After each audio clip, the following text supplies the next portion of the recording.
যারা মনে করেছেন জুলাই বিপ্লবকে অস্বীকার করে আমার জনগণের ম্যান্ডেট নিয়ে জমতন্ত্র কায়েম করবেন, আপনাদের এই স্বপ্ন কখনো পূরণ হবে না। যার জন্য আমরা দেখলাম গণজোয়ারে বিতসন্ত্রস্ত হয়ে যিনি আগামীর বাংলাদেশের প্রধানমন্ত্রী হওয়ার স্বপ্ন দেখছেন, তিনি এখন বক্তব্যে আবল তাবল বলা শুরু করেছেন না। তিনি আমাদেরকে বসে একটা প্ল্যান দিবেন, উনি আমাদেরকে এমন পরিকল্পনা দিবেন যা আমাদের আছে,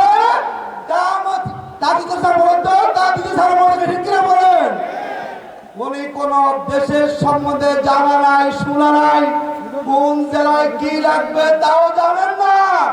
এর বুঝলো কখনো প্রধানমন্ত্রী হতে পারেন না।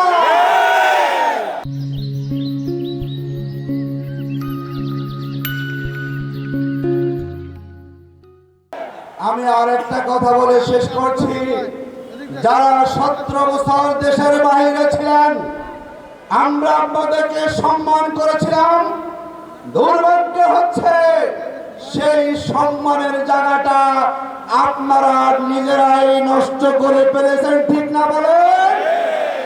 যেই ডাক্তার শফিকুর রহমান বাংলাদেশে বড় বড় কারাগারে গিয়েছেন, যেই মামুনুল হকরা বড় বড় কারাগারে গিয়েছেন, যেই নাহিদ ইসলামরা জীবনের বাজি রেখে জুলাই বিপ্লবকে সফল করেছেন, আজকে আপনি গুপ্ত সুপ্তের কথা বলে তাদেরকে অপমানিত করছেন।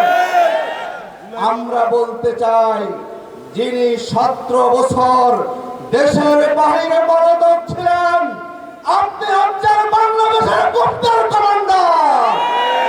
যিনি গুপ্তের কমান্ডারের দায়িত্ব পালন করে আপনার জনশক্তিকে দেশের ভিতরে নির্যাতনের মুখে ফেলে দিয়ে যিনি 17 বছর আরামায় ছিলেন, তিনি এসে আবার আমাদেরকে সবক দিবেন।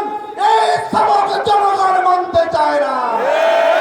আসর আগামী 12 ফেব্রুয়ারি যেভাবে সারা দেশে গণজোয়ার তৈরি হয়েছে, আমরা আশাবাদী আমাদের এই মঞ্চে আগামী প্রধানমন্ত্রী বসে আছেন ইনশাআল্লাহ।